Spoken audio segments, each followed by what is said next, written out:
to Extra Point Taken. Sheil Kapadia here, joined by Ben Solak. Finally, it is draft week. We can say it. It is draft week. 3 days away, and we've got bold predictions today. How will it all unfold? Benjamin Solak, I asked you before we came on, I said, can I just ignore everything I see, hear, read, or whatever in the next 3 days and just after this podcast say, all right, I'm ready for Thursday? And you said, maybe not. You're attuned to like what to focus on and what not to focus on. Whatever, like this week, people's belief in the veracity of this information is always conditional on what happened last year in this week. And last year in this week, it was like, Will Levis he's going to go first overall. Like Reddit thinks he's the Panthers pick. He's going to go second overall. Oh, he's going to go Colts for sure. 4 is the floor. And he went 33, right? And so everybody now this year is like, man, the markets know nothing. People know nothing. Everything is made up. There's no way of knowing what's going to go on. I remember the Baker Mayfield year when like we actually got legit information, 24, 48 hours out, right? Like it's kind of whatever happened most recently is how people feel. And so you have to either believe something or don't believe it. It was just not a helpful answer, but it's a 50-50 proposition. Some of it's going to be real, true, and good. Some of it's going to be absolutely wrong. All right, you message me if there's something I need to believe. Otherwise, I'll just ignore everything else. That works? All right, so here's what we're doing. These are bold predictions. Now, when we say bold, we set the ground rules in our last show. If you listen to it, you know what we're talking about. This isn't like kind of bold. This is like, I don't know. So like, what did you feel? I feel like mine have probably under a 10% chance to happen. I was like, I'm not doing anything where you're going to make fun of me and be like, that's not bold enough. That was my one goal. I'm like, they have to be bold. They probably won't happen, but that's how I'm approaching this. How did mine you are approach definitely more likely than 10%. Mine were, Okay. if the fan base to whom this relates will get upset that I'm predicting it because they think it's absurd. Like that's like, all right, if this will bother insert fans of team here, I'm willing to say it because I believe it. There you go. All right. So that's what we're doing. You can be the judge. Were we bold enough? Did we go too far? Whatever the case, we've got 3 each, and then I've got the extra point taken. All right, Solak, let's get started. Number 1, let's come out hot. The Las Vegas Raiders trade up for Jayden Daniels. Yes, the big shakeup in the top 5. You're saying, no, Sheil, he's going to the Washington Commanders. Well, maybe the Washington Commanders didn't like his behavior at Topgolf. Maybe they didn't like how the man swung a 9-iron. Maybe they didn't like what appetizers he ordered. Now that I've had a week to sit with the Topgolf thing, I'm super into it. I would do it every single year. I think it was a great idea. Stroke of genius, Madden Peters. For those who don't know what we're talking about, the Commanders had a big group of prospects in, took them all to Topgolf, watched how they behaved, and I don't know if they took anything from it or didn't take anything from it, but that was their approach. Now, to be fair, I do think other teams have done this. Bill Belichick, I think, talked about last week how the Patriots have done similar things before where you bring in a group at a time, and I think other teams have done that too. So it's not completely out of the norm, but it was still kind of funny. Then there were reports about, all right, is Daniels' agent isn't like that pleased with this? Does he want to go to Washington? I don't know whether you make anything out of it or not, but I'm saying, is there at least a little bit of a scenario here where we all think it's Jayden Daniels, but Drake May ends up being the pick at number 2? Like, I don't think I would be shocked at that. I think people are probably split on who the number 2 prospect in this quarterback class is. So let's paint a scenario where the Commanders do all their work. They say these guys were closer than the public thought throughout this process. And at the end of the day, we felt like Jayden Daniels had too many flaws that he had to overcome. And we just felt like Drake May, younger, upside. We watched Solak's videos. He convinced us. We listened to Extra Point Taken, and we're good. You know what? I'm actually like, if we, and I don't know if it's a fully me, Daniels versus you, May, but if that is the case, my preference is kind of that May goes and gets coached by Cliff Kingsbury. Like, I think that is, that works better. No offense to Cliff, you're always scheming. I think that always preparing. That works better in my favor. All right. So let's say the Commanders go Drake May. Patriots then at number 3. Maybe they're entering this process saying, all right, we're going to get Drake May. Daniel goes 2. Oh no, Drake May went at 2. What do we do? Do we like Jayden Daniels or do we like JJ McCarthy or do we trade back? There's a possibility that they go JJ McCarthy again. Maybe they say young prospect, you got the Michigan narrative. That's going to win the PR battle there. He can grow into the role, leadership, intangibles, all those things. they go JJ McCarthy. So I think there actually is a scenario where Jayden Daniels ends up being on the board at 4 rather than going off the board at number 2. And so I was looking at this. All right, number 4, Arizona Cardinals. I think there's a great chance that regardless of what happens in the first 3 picks, that the Cardinals trade back. I think everyone looks at that as kind of the biggest pivot point here in the top 5. And then I was looking at the teams. Well, who would be the team that goes up there and drafts Jayden Daniels? The Vikings thing, the scheme fit doesn't feel as clean to me as some of the other guys. Now, maybe I'm wrong about that, and maybe they'll go ahead and take a big swing on Jayden Daniels. But I was looking at this Raiders team, and I know they're all the way down at 13. But look at the way they've approached some of this stuff. Okay, they bring Antonio Pierce back. They signed Christian Wilkins. They're holding on to Devontae Adams. They've got Max Crosby. Like, they never have a long-term vision or a long-term plan. They're not exactly the most patient organization. It's so easy for me to picture them saying, Antonio Pierce knows Jayden Daniels well. You bring him in, dynamic quarterback. He's got receiving talent here. We can go ahead. We can be competitive right away. What's our avenue, if not this, for getting a long-term starter or taking a big swing at quarterback? And I can kind of see that. So maybe they make the Trey Lance deal. You move from 13 to 4. You give up 2 future firsts, and you say, you know what? We're going for it with Jayden Daniels here with this supporting cast. So there you go. That is my first bold prediction. The Raiders go all the way up to 4, and they take Jayden Daniels. I had it as under 10%. Solak, what do you think?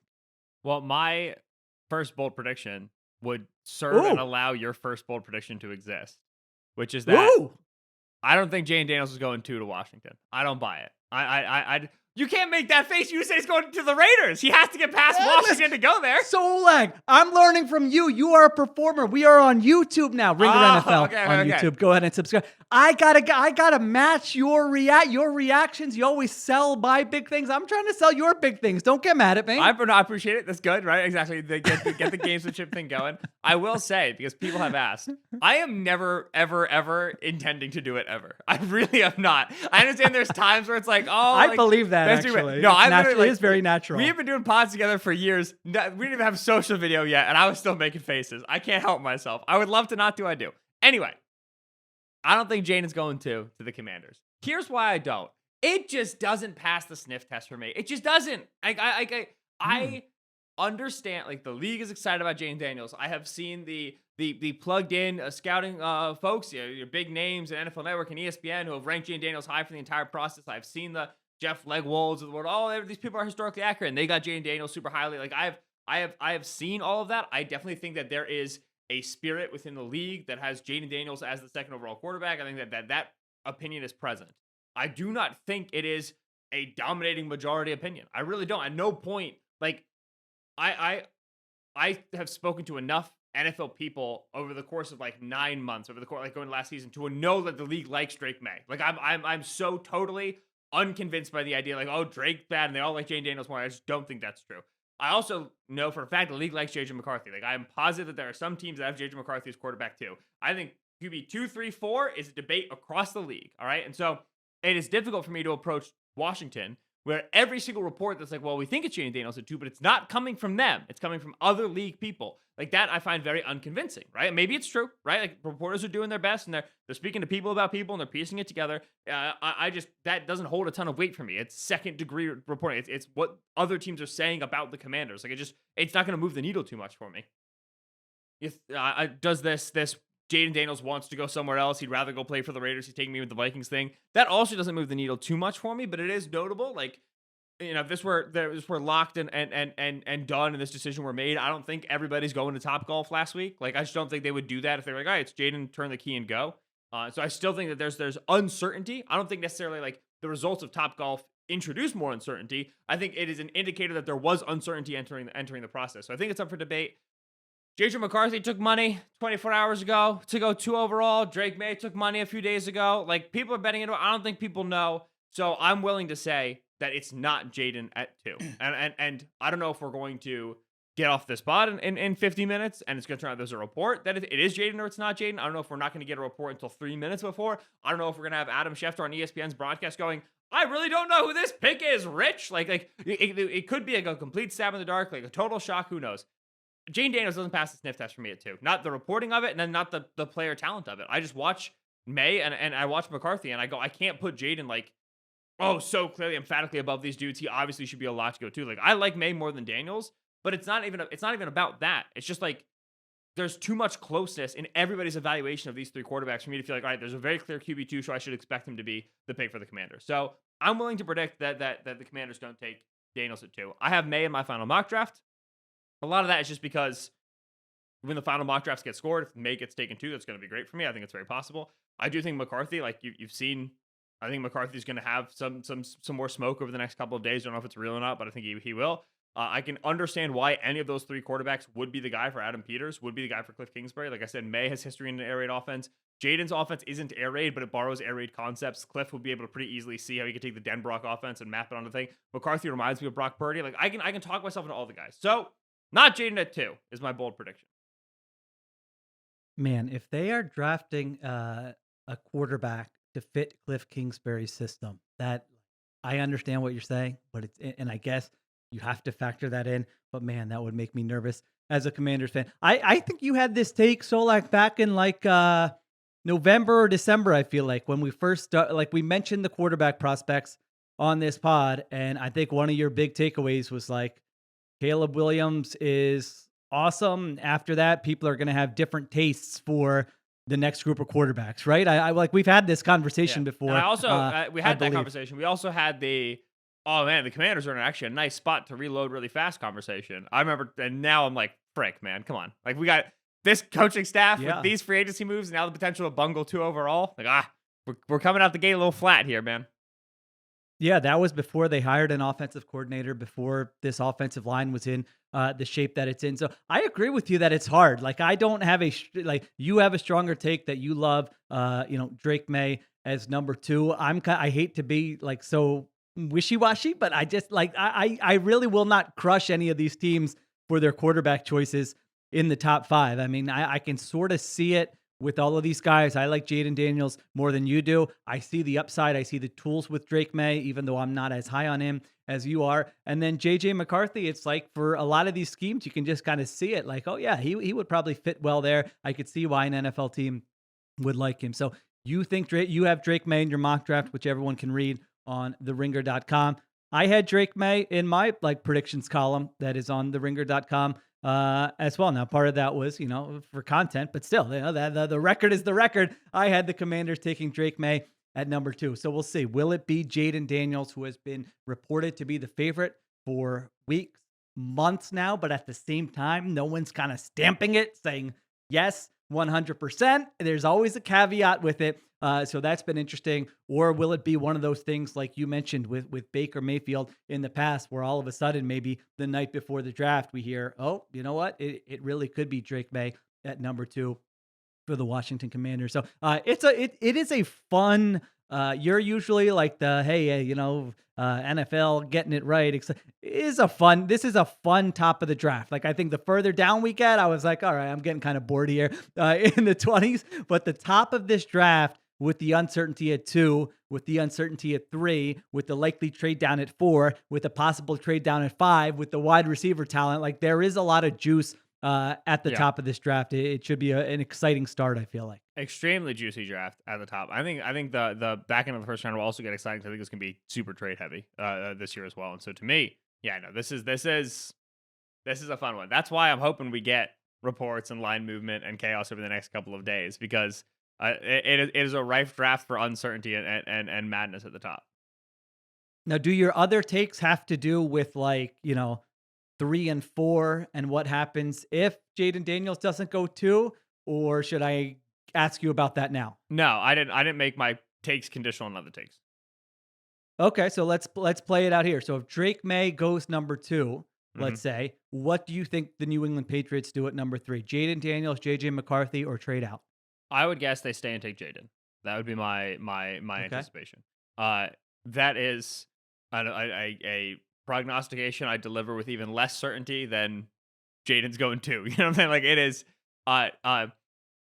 the fact that the Commanders have kept their cards so close to the vest so well, which by the way, like it doesn't actually mean anything, but like good on Adam Peters, man. This is hard to do to keep it as tight as they have. Like objectively, I think it's challenging. And so they've kept their cards close to the vest. What that is, I think, one of the things that the consequence of that is that we don't know anything about what the Patriots are going to do at 3. If we knew what the Commanders were going to do at 2, we could start to like really delve into what the Patriots are going to do at 3.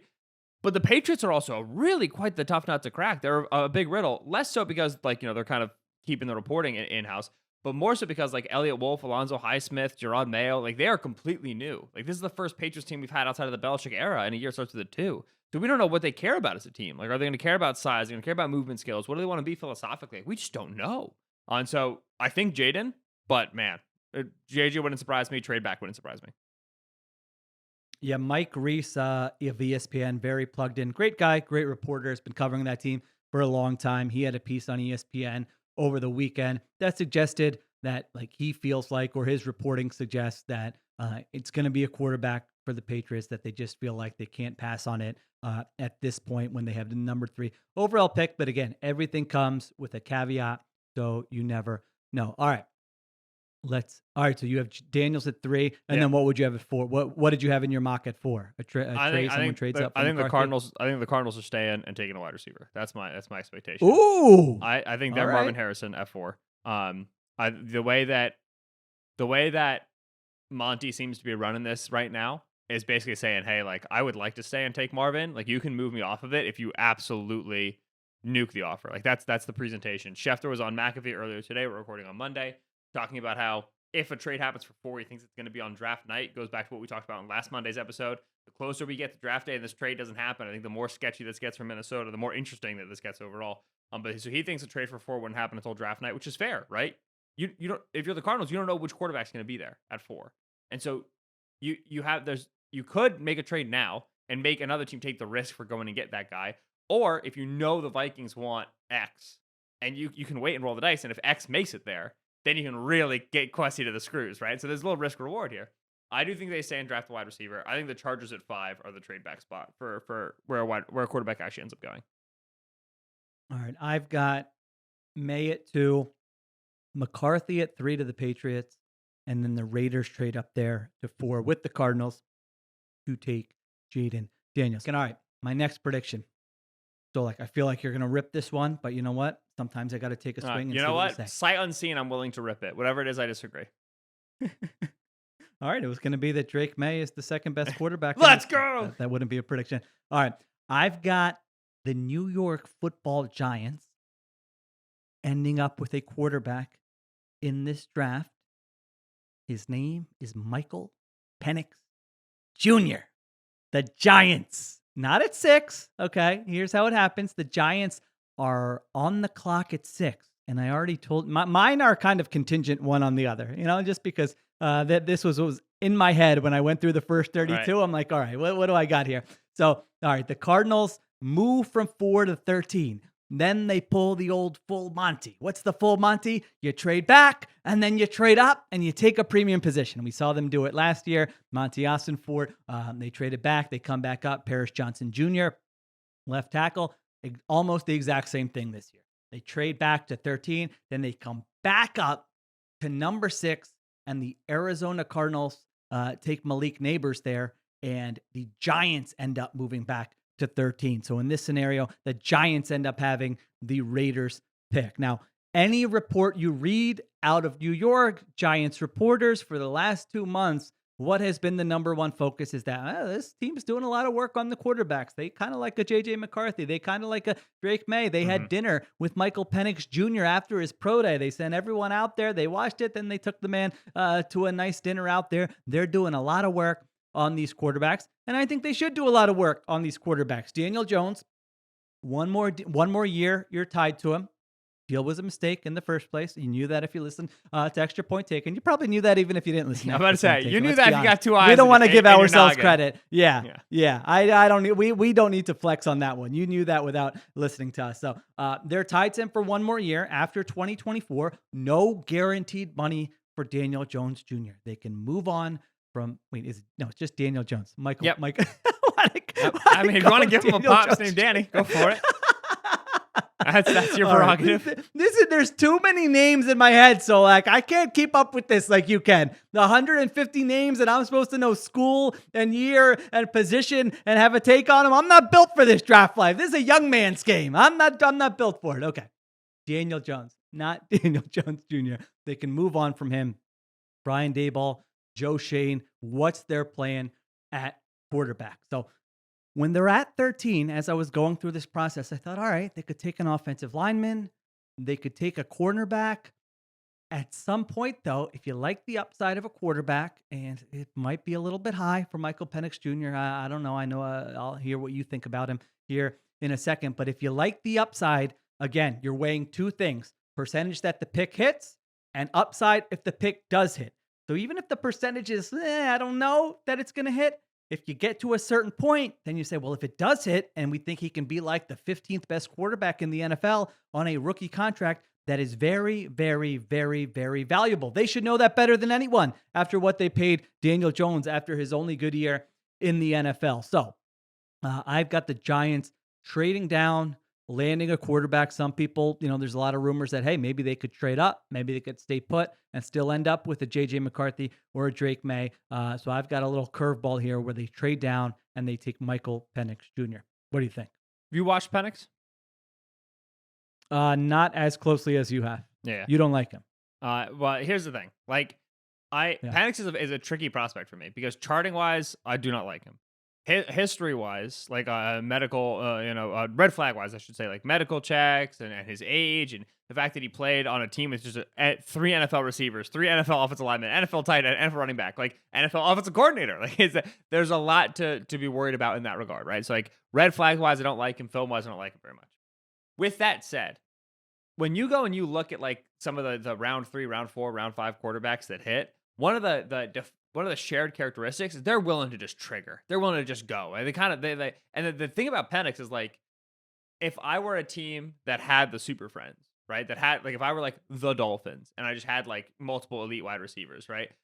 And I'm trying to find a day 2, day 3 quarterback to take to just pilot my offense, the guy I would take would be probably Bo Nix. But Penix is really far up there for me, and I can see a world where Penix is like good on a rookie deal because he just shoots. Like, he throws a generally catchable ball. I don't find it very precise, but a generally catchable ball, and he gives his receivers shot after shot after shot after shot. Right? He is not afraid of coverage. He is not afraid of pressure. Like, he will just play the offense, and he will throw the ball down the field. He will let his receivers make him right. And that makes, like, sound stupid. Like, Ben, like, that's not, like, what are you talking about? There are a lot of quarterbacks who are afraid of doing that. They don't like to do that. They don't like the way it looks on their stat sheet. They try to solve problems. They think that they're better than they are. Penix knows where his bread is buttered. And so I can see worlds where Penix is good on a rookie deal. I really can. With that said, I'm not trying to take that at 27, and that's the big thing for me. To say, oh, the 5th-year option. Sure, but like, not when I'm rolling the dice on this caliber of a player. Like, I'm a lot more interested in the 5th-year option when it's like Derek Carr, Teddy Bridgewater. Hey, like, he's not like perfect. He's not like an elite mover, but man, like, he'd be from a pocket, he can kind of shred you up a little bit. Like, Penix doesn't hit that caliber for me. And so in round 1, he gives me pause. For the Giants, he also gives me pause. The Giants aren't good enough, right? They're not good enough to make a play like Penix work. Penix would just have to do too much for the team to elevate. I don't think he has that in him. And that's the tricky thing about the Giants, is that the Giants are looking for a Daniel Jones replacement, but they also need better personnel. Like, they need better guys to bring a rookie quarterback along. And so they're not even ready for a Daniel Jones replacement. And that's why I would really prefer if they just go wide receiver, offensive tackle, wide receiver, just invest in the offense, and maybe it makes Daniel Jones good for another year. Great. Even if not, like, you're in a better spot to get a quarterback next year.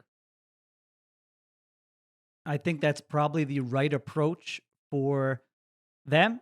You're right. You look at that roster and you go, this is Joe Shane's 3rd year, and this is the roster. Like, you kind of look around there and go, oh, God, like they have some young guys who maybe they'll come through here. Deontay Banks maybe comes through next year, but like Evan Neal has not been good. They got nothing at wide receiver. They let Saquon Barkley walk. The Daniel Jones contract wasn't good. So defensively, I like their defensive line. Brian Burns, Dexter Lawrence, and Kayvon Thibodeau, at least from last year. So they've got some talent. I don't think there's another position group on that roster where you say, like, are they above average? I mean, the answer is probably no. I generally agree with your Penix assessment. I think he's much more interesting to me in a spot where they've got some pieces in place and you're like, all right, they can, he can kind of go in there and play, and he doesn't have to carry the offense. That would be interesting to me. But you're right. He's not like, sometimes you go to a training camp and there's a quarterback who every rep grambles because they don't like, and you're like, all right, this person doesn't have it. They don't know what they're saying. They're not letting it rip. That is not Michael Penix Jr. He's not going to take sacks. He's going to let it rip. He's going to give guys chances from the pocket. It's tough to figure out exactly. Is there like a scheme? Is there like a team fit? I know you said the Dolphins. What like the Vikings?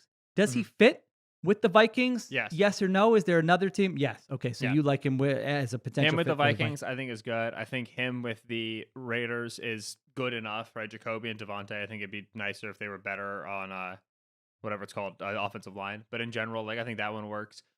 Broncos sounds awful. Gosh, it sounds terrible. It's just disgusting. Sure, go for it though if you want. Seahawks. The Seahawks to me are like, okay, like Ryan Grubb knows how to make Penix work. You have Metcalf in hand. You have JSN. Like that'd be the one that I would be going for. All right, there you go. So where did you have Penix going in your mock? Did you have him going in the first round or no? No, I do not. I am extremely suspicious of the idea that Penix will be a round one player, and Bo Nix as well. I know right now Penix is favored more likely to go round one than he isn't. I don't buy that at all for a second, to be frank. Okay. All right. What do you have? What is your second take?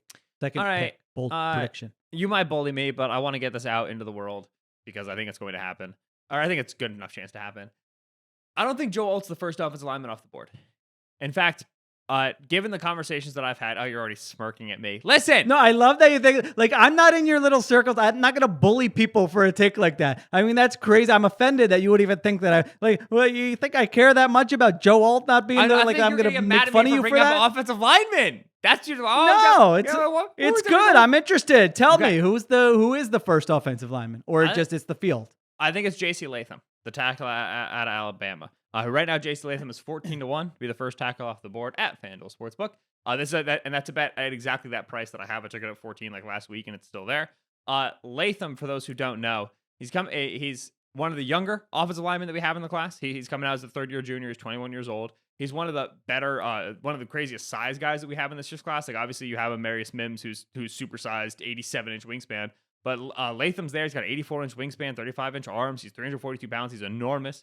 Multiple year starter at right tackle at Alabama. Like this is the exact sort of profile. Like when you have guys at Alabama who are built like this, move like this, and have this experience, those guys typically go like top 10, top 15, right? Like this is just like a SEC offensive lineman through and through. He is dominant in the running game. Multiple years starting on the right side, just road paver, road grader. Like Talise Fuaga at Oregon State gets the like highlight clip reel stuff dropped on it, snap to snap. I think Latham is better in the running game, and then Latham is remarkably better in the passing game. NFL teams have kind of been intimating this. I know that one of the an NFC personnel guy gave the quote to Lance Zierlein where he said Alt and Latham are the two best in this class, and Latham will be better over the course of his career. And when we start figuring out, okay, who's going to go one overall, the thing with Latham is that Latham played exclusively on the right side, and that actually kind of helps him a little bit at the top of the draft. The first spot you're looking is 5 overall to Los Angeles Chargers. They got Rashawn Slater on the left, right? And we know that Harbaugh wants to be a run the football, downhill, physically dominant team. And so if you tell me the Chargers take a tackle at 5, J.C. Latham just makes way more sense for them than Joe Alt does. Alt would have to move from the left to the right. And Alt, who played in Notre Dame and is a great run blocker, don't get me wrong, is just better in terms of pass protection. That's what his body is built for. That's what his profile is built for. You go to the Tennessee Titans at 7. Now this is, okay, like they'd certainly have room for a Joe Alt on the left side, right? They got room at both tackle spots, if we're being honest.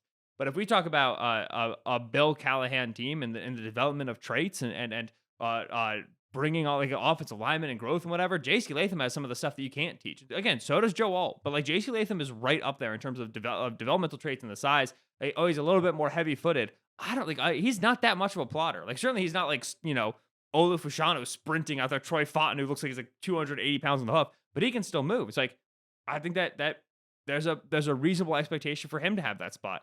You go to the Jets at 10. The Jets are taking a tackle, man. Between Tyron Smith and Morgan Moses, left side and right side, I think you feel a lot better about Tyron Smith staying and playing on the left side than you do Morgan Moses staying and playing on the right side.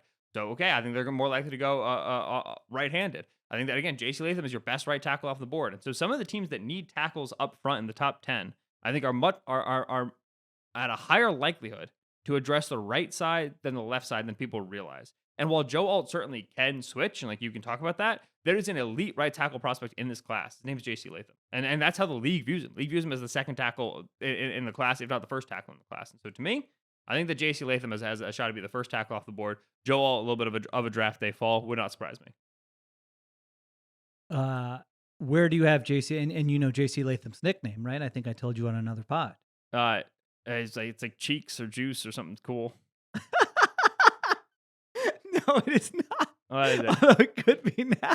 Cheeks or juice. Sound TK. like that. He TK, nicknamed himself Trench King. He's Trench King. There He you go. nicknamed himself TK. Cheeks or juice, though. I'll Those call are him those are Cheeks. two cool nicknames. Yeah. All right. So where do you have JC Latham going here? In my draft, I have JC Latham going to the Chargers, but I have the Chargers trading back to 11. And so I have the Joe Alt taking the Titans, going to the Titans at 7, and then I have JC Latham at 11. Now, Chargers stay at 5, can't find a trade partner, don't need to find a trade partner. Again, you tell me the Chargers take a tackle at 5. I would bet just as much money at JC Latham as I would Joe Alt. I think that and I think Jim Harbaugh would think he would have no qualms about it whatsoever. Remember also, like, Harbaugh was just in college, all right? He preparing for the college football playoff. He scouted and watched JC Latham, that Alabama offensive line, and Latham was lights out in that game. Would not be surprised if he is a huge JC Latham fan. So would you take now we'll get back to this very consistent discussion in the top 10 tackle or wide receiver. I mean, the Chargers at 5, if they don't move back, how would you feel about them taking a JC Latham over, say, a Malik Neighbors? I'll start. I would not like that. I would say I think you have Malik to take Neighbors. Neighbors. I think you do, because you can get better tackles in round 2 than you can get wide receivers in round 2. Even and you can get good receivers in round 2. So I would not hate it. I would not fault them too much.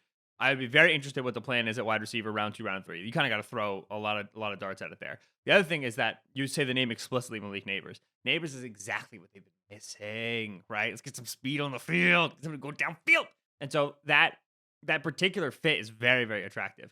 With that said, I have been, since day one, since the first mock came out, I gave the Chargers a tackle at 5, and people were furious with me. And I was like, guys, like, Herbert is getting hurt, dude. Herbert is taking too many hits, and he's getting hurt. Like, tackle is a very serious, and guard too. And the thing about Latham is Latham could potentially play guard as well.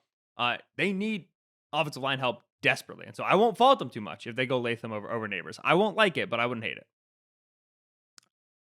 I would like him to have someone to throw the football to when I look at that depth chart with the Chargers. They've invested a lot in that offensive line. I know it is some sunk cost and all that. Like, they still need to. I understand. But, man, I would love for them to just either stay there, get a wide receiver, or if you're going to do, I mean, one interesting question with a lot of these teams in the top 10 that are looking tackle is like, how bunched do they have these guys together? You know, like, is it like, well, they're all in the same tier and we're throwing a dart, or is it like, no, like you're saying, are they like, no, Latham is a tier above these other guys and let's not mess around and take him. And then for teams trading up, it's like, do you want to trade up for a tackle if it's this deep and there are going to be guys available? Again, it depends. Do you have a guy who's separate with all your scouting and analytics and coaching and whatever else you put into your formula and it puts out, all right, what kind of grade do we have on this guy? Is it worth it to give up extra draft capital to go get that guy? Or do you just say, all right, you know what? If they're bunched together, let's just chill here and wait. Those are some of the big You're saying all this good good process stuff. I'm promising you, Harbaugh's taking Latham. He's getting on the mic and he's saying, when we played Latham, he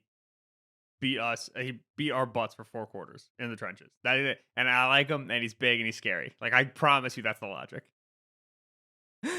Yes, that is true. Even as I was saying it, I'm like, I don't know how many teams are actually going to be thinking like this. So my third one, I'm just going to start there. Oh, you're going to make fun of me for this. Offended, classy guy.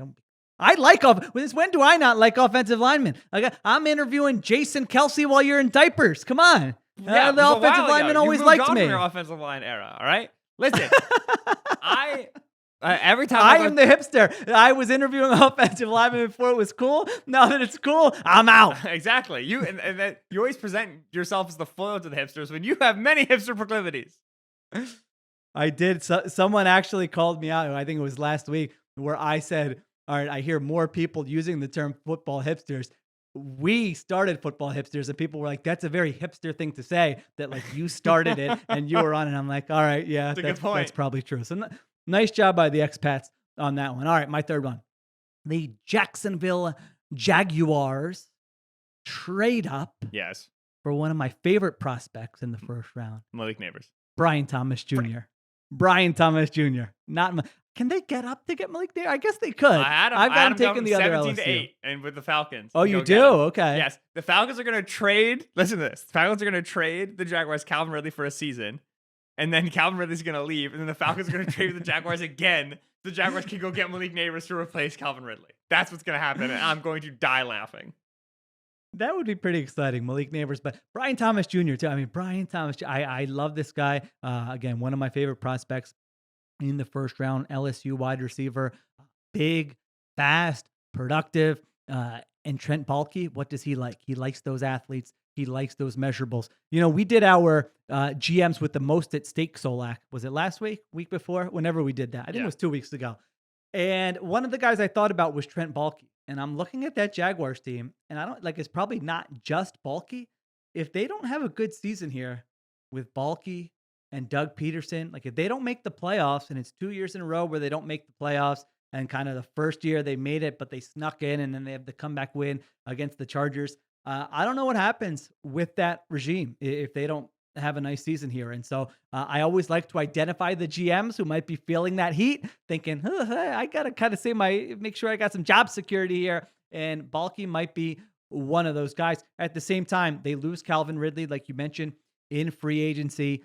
They need a wide receiver. If it's Brian Thomas, Christian Kirk, and Gabe Davis and Evan Ingram, I feel like a lot better about that, even having said what I've said before, which is that rookie wide receivers are hit or miss. Even though there are some great ones, I would still feel a lot better about that. So Jaguars are slated to pick at 17.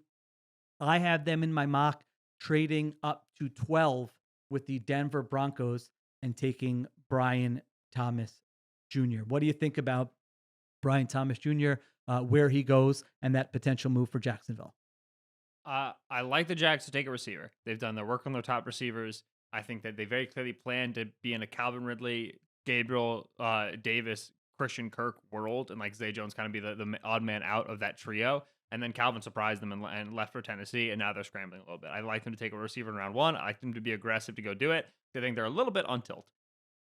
I don't love up 5 spots for the 4th best receiver at 12 overall. That feels rich for my blood, right? Especially like this is not like the Drake London, Chris Olave, Garrett Wilson, Jameson Williams year, where it's like, dude, all these guys are like these cats are unbelievable. Like to me, like it's a clear top 3, and then Brian Thomas. And I do think that if you want Brian Thomas at 17, you ain't gonna get him. I think the Colts at 15 are kind of gonna be your issue there. But I will say that like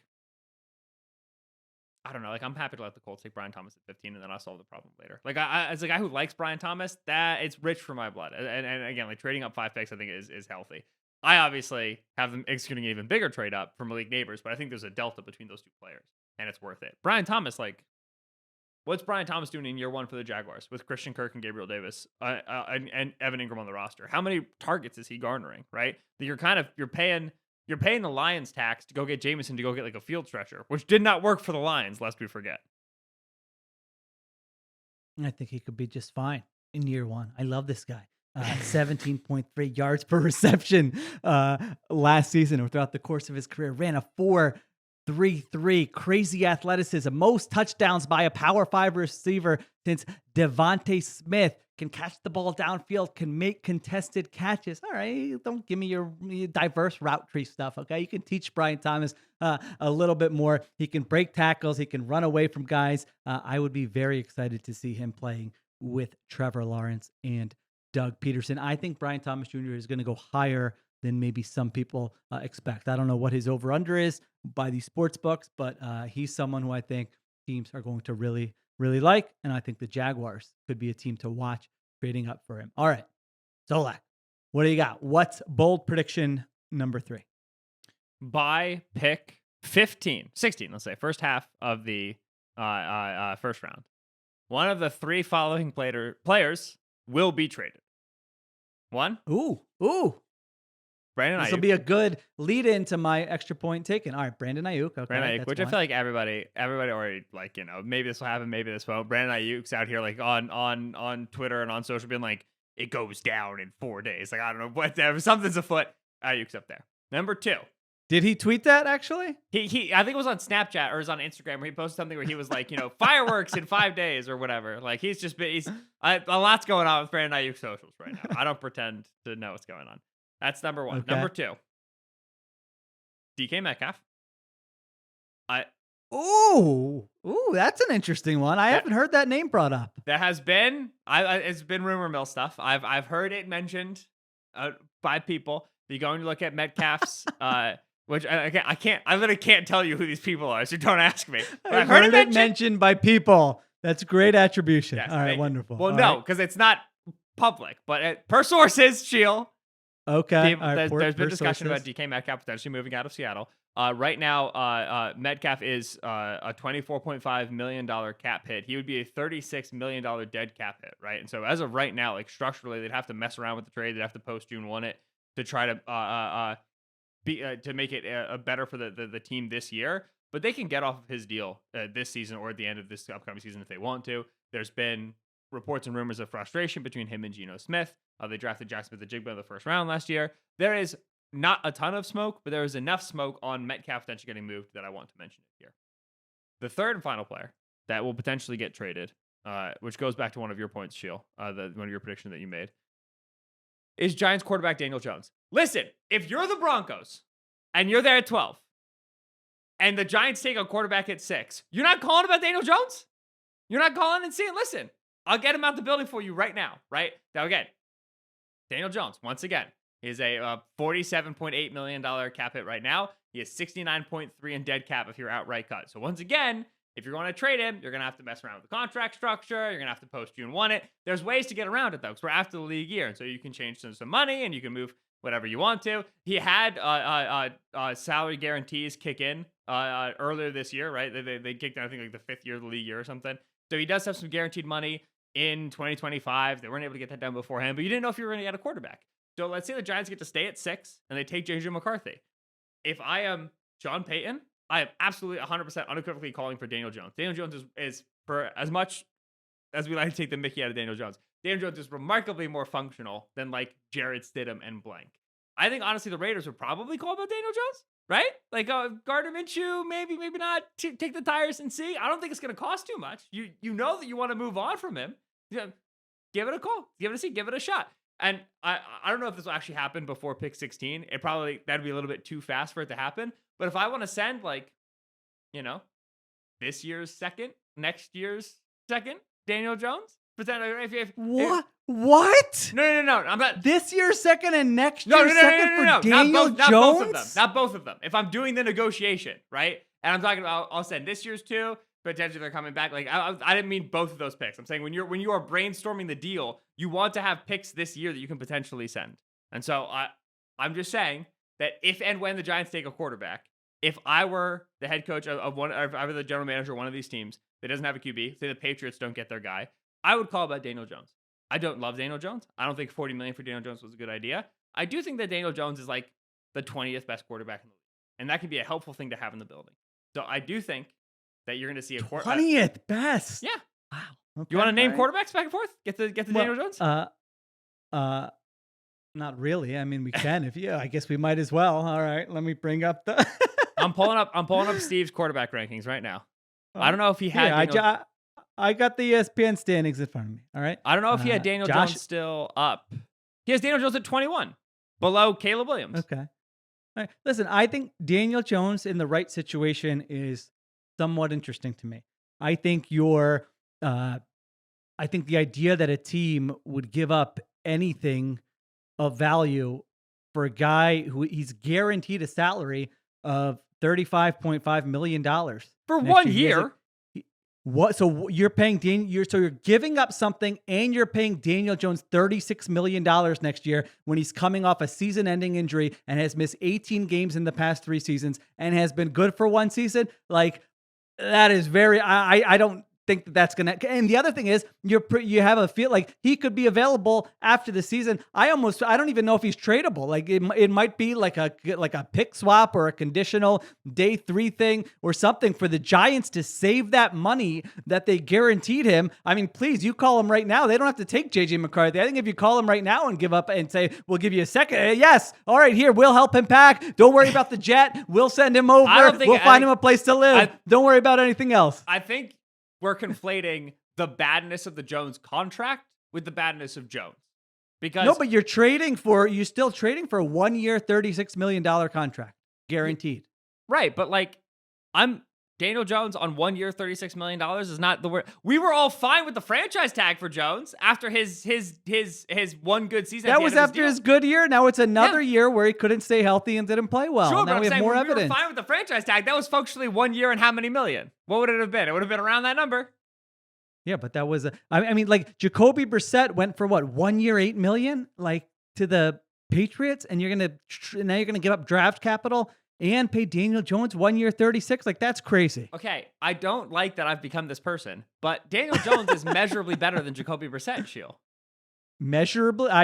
No, he's not. He's a little bit better. He is not measurably better than Jacoby Brissett. You put them both in the same situation, your offense will probably be a little bit better with I'm not even sure how much better it's going to be, quite honestly. They're absolutely in the same tier of starting quarterbacks. I don't agree with Jacoby, and okay. I like a Jacoby, but Jacoby has been a bounce around QB2 backup for a long time in the league, and decided to say, well, Daniel Jones has been a starter, so he's better. But the league has told you where they're at on Jacoby. He's fringe QB1, high end QB2. I think Daniel Jones, but you're the one who always makes the point about Geno. The league told us what they thought about Geno for a while, and then a team gave him a shot, and he was a competent quarterback. Okay, yes. Jacoby's been given more shots than Geno was given. Number one, he's had his chances to earn that. Number two, when Geno got the Seahawks job, I was not of the opinion. I was like, yeah, he's a Jacoby Brissett. He's a low end QB1, high end QB2. Then Geno was good. And I was like, holy smokes, I got to lock it in with these guys. So I paid some more attention to Jacoby Brissett. I still feel pretty fine about where my opinion is on him. Daniel Jones is a low-end QB1. He is a starter, right? And like, oh, he had that one good season. Yeah, we're forgetting that like he had that one good season. And Brian Dable and they, they had this environment and this, that, whatever. But it's not like he was like throwing to 6 elite receivers. It's not like he was playing behind a dominant offensive line. Like it was, we're going to use this guy as a runner a little bit more, right? We're going to use this guy as like a short game RPO trigger man a little bit more, and this can work for him. I like the best, if the top 4 quarterbacks go 1, 2, 5, 6, okay? The best quarterback on the market for the Denver Broncos, without question, will be Daniel Jones. In terms of talent alone. Now, we can debate the cost of the trade. We can debate the value of taking the contract, whatever. Jones is the best talent that's left. Like the Ryan Tannehill deal, right? Tannehill was coming off of major injuries. He was a first-round pick that didn't work out. The Dolphins traded him and a 6th to get a 4th, right? So, okay, that's like day 3 pick swap like you were talking about. I would do that for Daniel Jones. I would absolutely do that for Daniel Jones. Well, yeah, that's different. Yeah, that is different to me. Right. Now, so, again, like one of the weird things this offseason has been teams, like the contract stuff has really factored in, when teams have had to take on money or pay a guy new money. Now, maybe you're right. Maybe they'll look at it and say, hey, it's the quarterback. We want to take a flyer and no big deal. But yeah, so if we're getting into a day 3 pick swap, then I can probably get there with you. If we go higher than that, then I mean, think about if you're a Broncos fan and your team traded it, like how would you feel? A 2nd round pick for Daniel Jones. You would probably be like, yeah, so okay. What is this? If we're saying 2nd rounder is too high, which I'm fine with, right? Josh Rosen was like a 2nd round pick, I want to say, or whatever, but still. Then maybe it's not happening within the first 16 picks. Like I said, Ayuk, DK Metcalf. I think those guys might go for like 1st round selections. You want to kind of get that done early, whatever. Jones, maybe, okay, he doesn't get done until the end of round 1. I'll give that one to you. I strongly, like if I were in my room, GMing, preparing for the draft, one of the absolute like top things I would have on my board is if and when the Giants take a quarterback, I want to go find out the Daniel Jones price. Because that to me is like if Tua can have the offense that he's had in Miami, and if Purdy can have the offense that he's had in San Francisco, like I have a player with enough talent in Daniel Jones that I could build a good offense around him. I saw Dable do that 2 seasons ago, right? So to me, I would absolutely be kicking those tires. And then if it's not good, it's not good. Maybe they want a bridge thing. Maybe they take McCarthy, like, we know he needs a year, so we're going to keep Daniel Jones. And then it doesn't happen. But I think if we are saying the percent chance the Giants take a quarterback is like 20%, then I'm telling you the chance that teams call about Daniel Jones trade is 19%, right? I think that's going to happen. Actually, I do find Jones as an interesting flyer for a team with a better infrastructure. Like I'm not telling you, I think he like completely, he has been in a bad situation, and he has not played well consistently over a long period of time. However, you absolutely have seen the flashes with him and the physical tools where you could talk yourself, even if he was just in a situation where like the offensive line is good, and the supporting cast is average and the coach is good. I would be interested to see him in that situation. The way teams operate now, maybe if the Giants say, hey, we will pick up X amount of his contract if you give us some compensation, something like that, maybe it could work. It's a great take by you. It's hard on the Monday before the draft to come up with new angles for what could potentially happen during the draft. You caught me off guard. You caught me by surprise. I didn't think I was going to get into a Daniel Jones trade discussion, and now it's fun. Now maybe they'll trade Daniel Jones, This is how it would go in the room. I come in, assistant GM. We should be trading for Daniel Jones. You're the GM. Like, that's ridiculous. I convince you. They do a cool little video montage of it in 2 years when Daniel Jones is playing in the divisional round for us. It'd be nice. Then if it doesn't work out, I whisper to the owner, it was all Solak's idea, Yeah. And then if he plays well, I remind the owner, hey, I'm the one calling the shots here, and I had the final say. Number so one part of the job, idea, Sheil. Number one job? Yeah. Keeping the job. Keep the job. There you go. All right, good stuff. I like it. All right, so Ayuk, Daniel Jones. Sorry, who was the second guy? I got all Ayuk, Daniel DK Jones Metcalf, down. which DK Metcalf. there's Another been good rumblings one. on the That's a horizon. good one. And All right. Daniel Jones as your big wild card there. This is the thing, like, sometimes the day before the draft, you're like, all right, I can chill a little bit. The draft is tomorrow. And then you get, bam, the blockbuster trade happens 24 hours before or even the morning of the draft where you're like, all right, I'll go get a workout in, take a walk or something. 45 minutes before day 2 starts. But reporting that teams since the J.J. McCarthy pick for the Giants are calling about Daniel Jones. I will count that as a win. I will be like, this is basically what I said, even though it's not. Absolutely. 100%. If Daniel Jones gets traded, I will give you credit. That's a nice little curveball to throw in to the draft. I like it. All right. I'm stealing your bit, Solak, for the extra point taken. I'm giving you 3 things. Bit infringement. From most listen, I view us as a team. You might not. And so I feel like I'm allowed to steal the bit. I view us as a team. If I give you attribution, if I were stealing it and saying it was my idea, that's uncalled for, but I'm stealing. Sometimes I'm out of ideas. I'll be honest. Sometimes I'm just out of ideas and I got to steal an idea and credit it. And that's what's happening here. Okay. 3 things. Number 1, this goes off of one of the ones you said. Brandon Ayuk gets traded for a first-round pick. Maybe it's the Pittsburgh Steelers at 20. Maybe it's the Buffalo Bills at 28. Now, the reporting out of San Francisco, for the most part, has been this is not happening. It's more likely that a contract gets done, and I still think I lean that way. But until a contract gets done, we can at least mention it. Yeah. We can at least speculate recklessly about him potentially getting traded. So there you go. Brandon Ayuk gets traded for a first-round pick. That's number 1. Number 2, the New York Jets trade up to 5 for Marvin Harrison Jr. They say, we're all in. We know we should probably take a tackle, but sometimes in this life, you got to be a little irresponsible just to feel alive. And that's what we're doing here. Wow. We're surrounding Aaron Rodgers with Garrett Wilson, Mike Williams, Breece Hall, and Marvin Harrison Jr. That's going to be real interesting around Aaron Rodgers. You have Joe Douglas. You have Joe Ortiz. They work together. The Chargers GM, they work together in Baltimore. They make a little deal. Chargers move back. Jets move up. Marvin Harrison Jr. And then 3, which I now know that you're going to have as the least likely, is that 6, I think, although the other ones aren't likely either. So maybe you want 6 quarterbacks go in the first round. You've been saying 6 quarterbacks are not going in the first round. 5 quarterbacks are not going in the first round. It's going to be 4. All of you people with your Michael Penix, Bo Nix jumping in there, get out of my face. They're not going until Friday. Stop with this nonsense. But maybe teams fall in love and 6 of them go. So there you go. Those 3 things. Ayuk trade, Marvin Harrison Jr. to the Jets at 5, and 6 quarterbacks go in the first round. Rank them most likely to least likely for the draft. What do you got? Most likely as Marvin Harrison to the Jets at 5. Ooh. Listen, the Broncos are in, I think, the strongest position of aggression, where I could just see them going mad, right? Just use all the resources now. We got to get good quick. Sean Payton, here we go. The Jets are second, right? Joe Douglas and Robert Saleh, they've been there for a long time. No divisional titles to show for it. No playoffs to show for it. You got to win some ball games. If you sniff anybody falling a little bit of these top 3 receivers, absolutely go up and grab a guy. Oh, they don't need it. They have Garrett Wilson. They have Mike Williams. Nope, they do.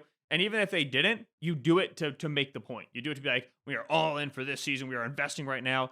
If you're Joe Douglas, you don't expect to be around to spend 2026 picks, right?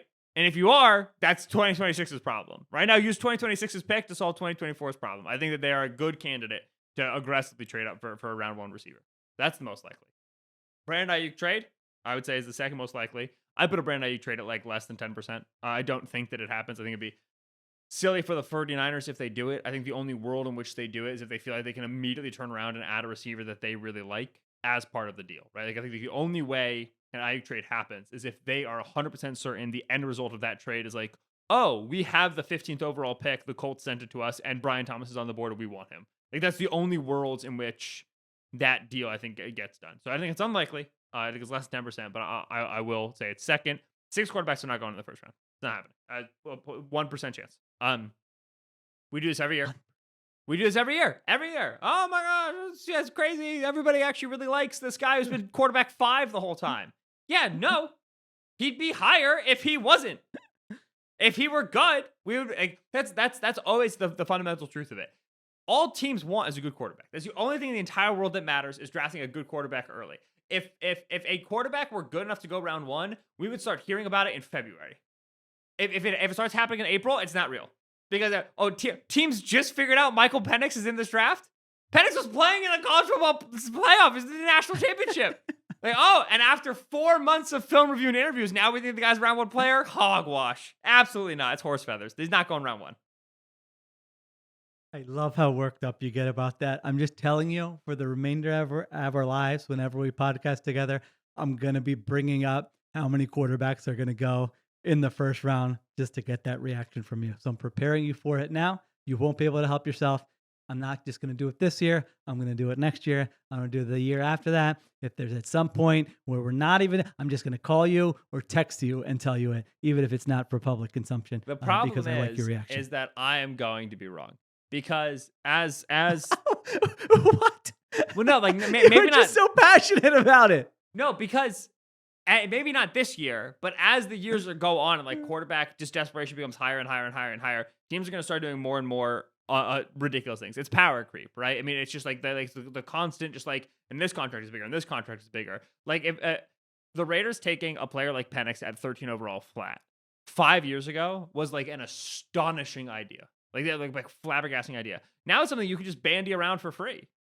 Like, say, oh, all quarterbacks are good. Every quarterback can work. Like, oh, we have all these systems to make these quarterbacks good now. And like, oh, you need the 5th-year option no matter what. So just like, doesn't matter. Just as long as you have the 5th-year option, it was a good move. This is why the nerds are ruining the draft.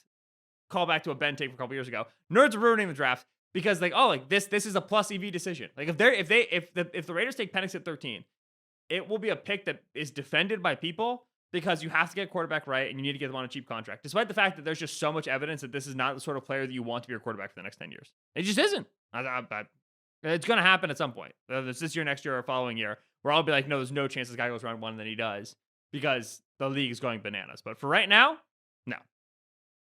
Well, just to defend the nerds for a second, it did change quite a bit with the new CBA, and now we're getting real nerdy, in 2011, where the quarterback contracts became totally different than they were previously. And so now, again, it's the percentage chance and the upside. Even if the percentage chance is low, I'm of the mind you can, if you can, now you might be right about Penix as a prospect, but if you get to a point where a guy hits a certain percentage where you think, hey, he has this percent chance to be a competent quarterback, you can almost always justify that. So don't worry, nerds. I got your back. All right. Thank you to Benjamin Solak. Thank you to Cliff Augustin for producing. Ronak Nair on video, Eduardo Ocampo on social. Additional production supervision by Conor Nevins and Arjuna Ramgopal.